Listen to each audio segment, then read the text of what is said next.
हमने थ्योरी जो है इसकी कॉन्सेप्ट्स देखे हैं। हमने कहा है कि शेयर्स पार पे इशू हो सकते हैं, प्रीमियम पे इशू हो सकते हैं और डिस्काउंट पे हो सकते हैं। अब हम वन बाय वन देखेंगे कि अगर पार पे इशू करें तो हम उसको कैसे रिकॉर्ड करते हैं, और अगर प्रीमियम पे इशू करें तो देन कैसे रिकॉर्ड करते हैं, और अगर डिस्काउंट पे हो तो कैसे रिकॉर्ड करते हैं। सबसे पहले हमने एक छोटी सी एग्जांपल ली है। हमने कहा है जी ABC लिमिटेड एक कंपनी का नाम हमने अपनी तरफ से लिया है, registered with the authorised capital. हमने कहा था वो कैपिटल जिसके साथ company at the time of registration registered होती है, that is known as authorised capital.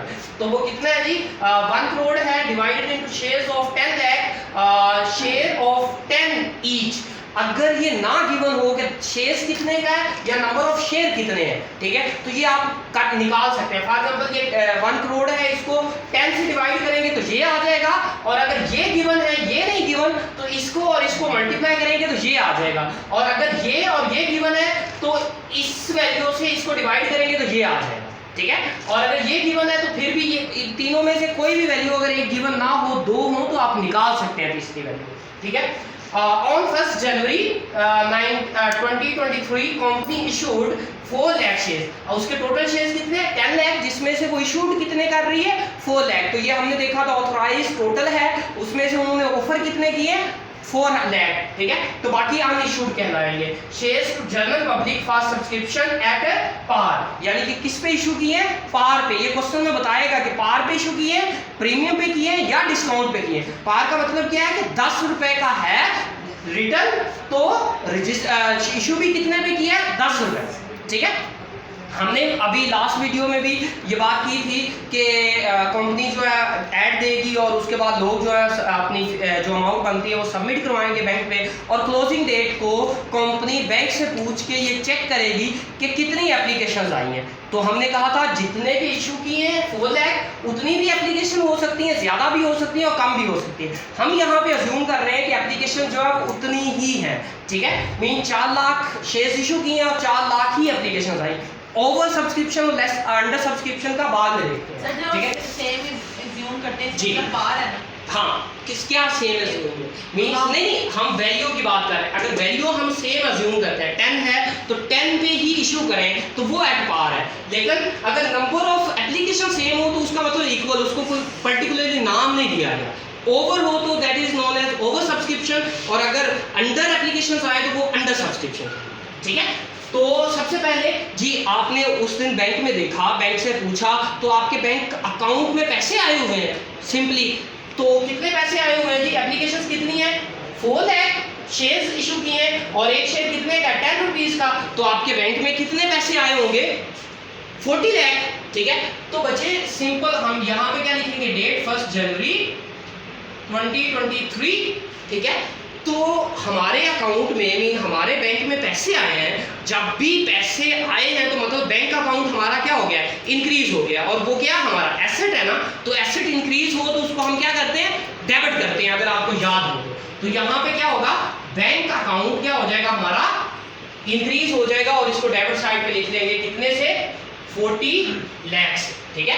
4 lakh shares हैं और एक शेयर कितने का 10 रुपीज का, मल्टीप्लाई करेंगे तो उनकी वैल्यू, यानी कि अगर एक बंदे ने 100 शेयर्स खरीदे हैं तो उसने कितने पैसे जमा करवाए होंगे बैंक में 100 मल्टीप्लाई बाय 10 कितने हो जाएंगे 1000 रुपये। इसी तरह जिसने लाख खरीदा उसने कितने करवाए होंगे 10 लाख अमाउंट जमा करवाई होगी। तो 4 लाख शेयर्स की टोटल अमाउंट कितनी बैंक में आई होगी 40 लाख, ठीक है। तो बैंक अकाउंट हमारा डेबिट हो गया, राइट। उसके बाद बचे हमारी ये लाइबिलिटी, अभी इन लोगों को हमने शेयर्स दिए नहीं है, ठीक है, सिर्फ उन्होंने एप्लीकेशंस और पैसे जमा करवाए हैं। तो या तो हमने इन पैसों के बदले उनको शेयर्स देने हैं, या फिर हमने ये पैसे उनके क्या करने हैं वापस करने हैं। तो इसके लिए एक हम टेम्परेरी अकाउंट जनरेट करते हैं, मीन हमारी लाइबिलिटी है ना कि हमने उनको रिटर्न करना है, तो लाइबिलिटी हमेशा क्या होती है क्रेडिट होती है। अब उस लाइबिलिटी को हम नाम दे रहे हैं शेयर एप्लीकेशन अकाउंट, क्या शेयर एप्लीकेशन अकाउंट, ठीक है। कि इन लोगों को हमने पैसे देने हैं या फिर शेयर्स इशू करने हैं। कितना आ जाएगा जी 40 लाख, यहाँ पे भी आ गया। यहाँ पे आप नोरेशन लिख देंगे जैसे लिखते हैं शेयर एप्लीकेशन रिसीव,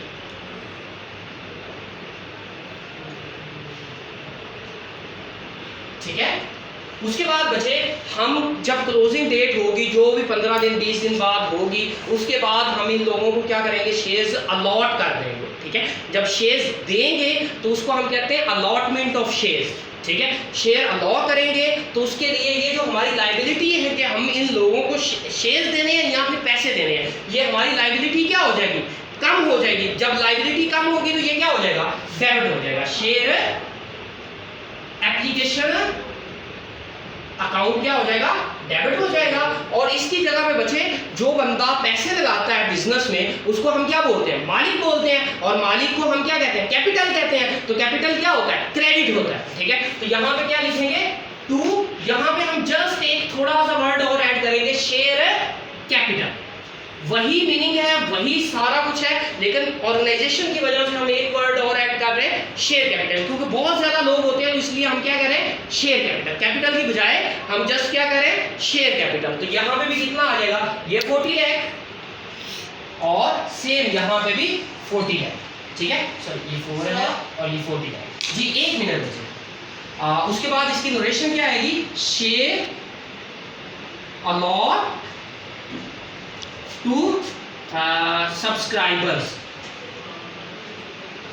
सब्सक्राइबर्स को हमने क्या किया, शेयर अलॉट कर। ये जस्ट ये 2 एंट्रीज हैं जो कि हमने पास कर। अगर इन दोनों का इफेक्ट हमने बैलेंस शीट में शो करना हो तो क्या होगा, हमने ये एसेट हैं तो एसेट किस साइड पे आएगा, ऑब्वियसली एसेट साइड पे आएगा। तो यहाँ पे हम क्या लिख देंगे, बैंक अकाउंट कितना है जी, 40 लाख, ठीक है।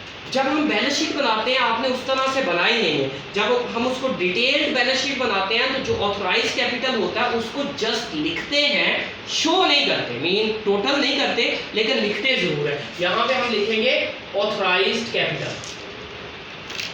कितना है जी आपके पास, 1 करोड़, ठीक है। तो इसके नीचे लाइन लगा देंगे, इसको टोटल में काउंट नहीं करेंगे। और उसके बाद हम यहाँ पे लिखेंगे issued, subscribed and paid up capital, ठीक है।